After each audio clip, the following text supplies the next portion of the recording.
Hey there, everybody. So last time on the story of Sparks, we joined up with an adventuring guild, went to a fortress, kicked some bandit ass, convinced the bandits that pleb was a god, made them cut off their own ears to have them as sacrifices, and work for us for free. Yep, everything was looking up when we get a surprise visitor. It's nobody important, nothing important. I mean, it's just an ancient green dragon. The dragon gave us thanks for getting rid of the bandits that were in her territory and saving her the trouble.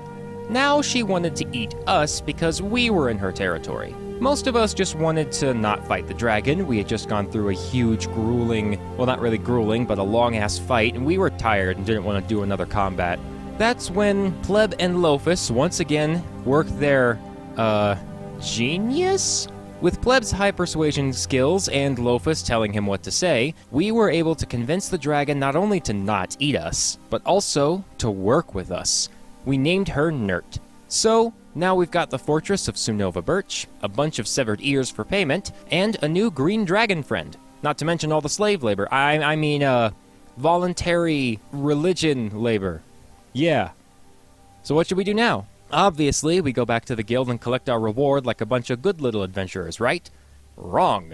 First, we gotta fortify the fortress. We give the bandits back their weapons, and to entice the dragon into moving into the fortress, we put a bunch of old treasure there that we found along the way. Mostly just some odds and ends coins and the occasional not too valuable gemstone. With one exception, one piece of treasure we kept on hands at all times. It was in Lamorak's possession, as we trusted him the most with it. It was a scroll of incredible power, for it contained what is possibly the most powerful spell in all of D&D. Wish. Wish is so powerful, if you word your wish carefully, you could be super rich, change the course of history, become the most powerful being in the world, or a myriad of other things that force the DM to throw out his week's worth of work on the campaign. Naturally, a spell this powerful is too dangerous to leave out of our sight. Now it's time we go to the Adventuring Guild and get our reward like a bunch of good little adventurers. The Adventurers Guild has an HQ located in the nation of Alba, which is at the center of the continent. After about a day's hike, we now have the reward and some cash to spend. Lamorak goes off to work the forges to find how to make improvements to his magical halberd. Pleb and Loafus explore the town, go shopping, and try to drum up a reputation for something special they have in mind. Also buy more potions of storm giant strength. Not that we needed them in the physical power department, but Loafus has a problem. Bakhtuar tries to learn more about the guild. Itziko tries her bardic arts to earn some money, and Sparks does some research, trying to figure out where to go next. You see, Sparks is a cartographer. It always made sense to him, map-making, but he doesn't know why. He feels a strong desire to explore and put more details into his world map, but he waits for his friends to return first. After about a week, we all reconnect and share what we've learned or been up to. Loafus and Pleb are eating an apple pie and saying that they now have a business idea. Also, they got some potions of storm giant strength. Seriously, dude, you have a problem. You don't even have a stomach and you have a problem. Itziko got some spare gold for performing. Lamorak has his improved magical halberd, and he also has bad news. The wish scroll is missing. You lost a wish scroll? Yeah, in place of the scroll was a name. The Streak of the Northeast. That's when Bakhtuar comes into the picture. She knows who that is. You see, long ago, horrendous calamity befell the world. A demonic invasion from the abyss that threatened to swallow up everything. That is until 8 heroes of incredible power fought to close the abyssal gates and saved the world. Each of them have decided to become the wardens of this world, taking on one area of the world corresponding to a direction on the compass. North, south, east, west, northeast, southeast, southwest, and northwest. The Streak of the Northeast was one of these guardians.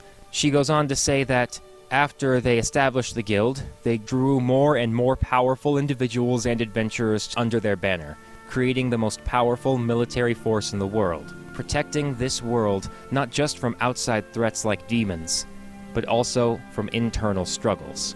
Now, do all of these red flags that say, do not antagonize this guy, you will die, stop us? Of course not. We, in all our audacity, and by we I mean Lamorak and Bakhtuar, go marching up to the guild council demanding the scroll back. Hey, we want the scroll back. No. Why not? Because the DM didn't realize how powerful the spell was when he started DMing for us, and he needs an excuse to take it away from you. Fine. But hey, don't worry about that. We got a murder plot you can investigate. Ah, sweet. Who's the murderer? Well, we think it's one of you. And the good news just keeps coming. Even though we all know we've been framed, and some of the Iron Gauntlet guild members also think we've been framed, most of the people think we did it, because it looked like one of our adventurer party had gone into this guy's house and came out later, and then someone found out the guy was dead. And he was also a member of the Adventurers Guild, and murdering other guild members is a big no-no. We managed to get clearance to investigate the murder site. We find the dead adventurer's body. He lives a moderately wealthy lifestyle, so naturally we, maybe appropriate a few interesting items that might help us later on. And we find the murder weapon, a single petal from a bizarre, glowing red flower. After taking it to an herbalist, we found out that it is a flower called red feather. It's used to make powerful poison. If you die from it, you can't be resurrected. However, the flower only grows deep in the Underdark. Great, now we've got a destination, but maybe we should lay low for a little bit. The murder happened apparently late last night, and if we leave now, it'll look like we're guilty. So, we stay for a while until the murder talk dies down, about a month, continuing to do more downtime tasks and minor quests that don't take us too far from the capital, making sure to never leave as one group. Sparks continues his research. Loafus and Pleb continue their business idea? Bakhtuar begins formulating a plan, wondering how one can become a member of this guild council. Itziko is more or less along for the ride, wanting to practice her bardic arts. Oh, she also went outside and got herself a saber-toothed tiger pet, literally charming it and I think also beating it into submission. She was pretty vague on the details. But hey, we got a saber-toothed tiger. That's pretty cool. Eventually, in the research that Sparks is commencing, he finds tale of something called the Moving Mechanism, a massive castle or fortress made of roaming steel treads fueled by magic and steam, a place where knowledge is greedily hoarded, and the castle itself can move by land or sea all over the world. And it is also where Warforged were created.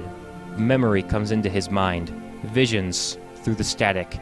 He can just barely make out, opening his mechanical eyes for the first time, seeing a person, a human, he thinks. His creator? Someone who can answer the questions. Why was he made? What is his purpose? Why does he love maps so much? And why does he possess such powerful, sorcerous abilities when other Warforged cannot wield even the simplest of magics? Sparks was about to declare this information to the rest of the party when Pleb bursts into the room. Hey, so I know I was supposed to be doing some business stuff, but Loafus and I got separated. I got bored and took on a job for the king. Anyway, one thing led to another, and I might have slept with the princess, so I accidentally killed the king, thinking he was gonna, get mad at me for sleeping with his daughter, and I framed a guard for being a traitor who murdered the king, and the princess is so grateful that she wants to marry me. Could you guys back me up before we all get executed? So, now seems like a good time to explain why Pleb can have such crazy encounters like this. You see, Pleb's player wanted his background to be the guy who likes to roam around, never settle down, roam from town to town, and when he finds himself falling for some girl, he just goes traveling around the world. And so, our DM created something called the Pleb Coefficient, a little mathematical equation that added some extra chaos into an already chaotic story. It's simple. He rolls a d20 to determine what percent of the population Pleb has met before, ranging from 1 to 20. Never more than that, because not even Pleb can get around that much. Then, he rolls a second d20 to determine if the people Pleb has met before have slept with him. Then a third d20 to decide if the NPCs he slept with have a friendly, unfriendly, or indifferent attitude towards him. Finally, a fourth d20 to determine if new NPCs Pleb has not met before would be interested in sleeping with him. This, more than anything else, was the direct source of a lot of conflict in the party. Anyway, Pleb is freaking out, but Loafus has an idea. He gives Pleb a communication crystal. This was a nifty little thing that we'd been holding on to for a while, but didn't really need it yet. They're basically magical walkie-talkies that let you communicate over long distances without having to use the message spell. Loafus was like, okay, you go talk to the princess, I will tell you everything you need to say. Pleb agrees. Pleb, with his high persuasion and deception rolls, and relatively good performance rolls, manages to convince the princess that the guard they arrested was indeed the bad guy, and that any evidence against him or the rest of the party was simply a way to get them framed, seeing as how they were already suspect for another murder. Pretty clever solution, actually. But Loafus can't leave well enough alone. He always wanted more. He also told Pleb to convince the princess that Loafus should be granted a position of office. The princess considers making him the governor of Alba at a later date, and she also says she still wants to marry him, to which Pleb agrees. Now he's got part of the noble background, which makes his persuasion even higher, oh lords. Anyway, now that we got all that set up, we decide it's time to investigate this whole murder situation. Sparks decides to withhold the information about the roaming castle, instead telling them that he knows, on his world map, where we can get into the Underdark safely. There's a dwarf hold a few dozen miles away from Alba. These holds all have underground tunnels that connect to each other and can sometimes be accessed to the Underdark. Alright, we better get hiking. It's gonna take at least a week of travel to get to the closest dwarf hold. However, a week of travel on foot wasn't good enough for Loafus. He wanted to travel in style. Using some more money, and once again abusing Pleb's persuasion skills, we managed to book both job and passage on a ship for the Gombra Trading Company. If the Iron Gauntlet is the most powerful military organization, then the Gombra Trading Company is by far the most powerful economic source. They have trade rings all over the world, so naturally they have a super fancy magic skyship that we want to rent. We couldn't afford it, though, so instead we offer a trade of services. You give us passage to the nearest dwarf hold, and we'll help you expand your trade to the dwarves. And we'll also protect the ship on the way there. After convincing the captain this was a good deal, we got ourselves a ride. After a few days of uneventful skyship travel, Loafus discovers that this particular ship is, well, shipping, is sugar, the newest commodity in the spice trade. You see, that apple pie told Loafus and Pleb a lot. The majority of the continent doesn't have access to sugar. It's a relatively new plant, and the process to make granulated sugar was only discovered not even a few months ago. And this ship was shipping tons of it, crate upon crate of sugar for trade. Loafus calls Sparks and Pleb over. Pleb immediately goes to distract the captain and the crew, and Loafus tells Sparks to teleport this stuff. Sparks is a bit wary at first. He knows breaking the law is bad, then Loafus reminds him, what has the law ever done for the Warforged? Sparks is a bit conflicted, but decides to trust his newfound friends first. Using his magic, he opens up a gateway to send half the crates of sugar to the town of Sonova Birch.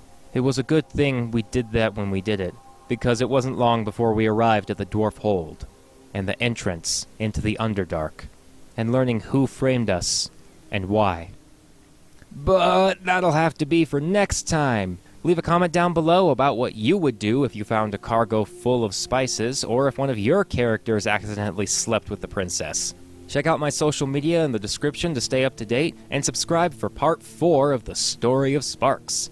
And don't forget to have fun on your own adventure.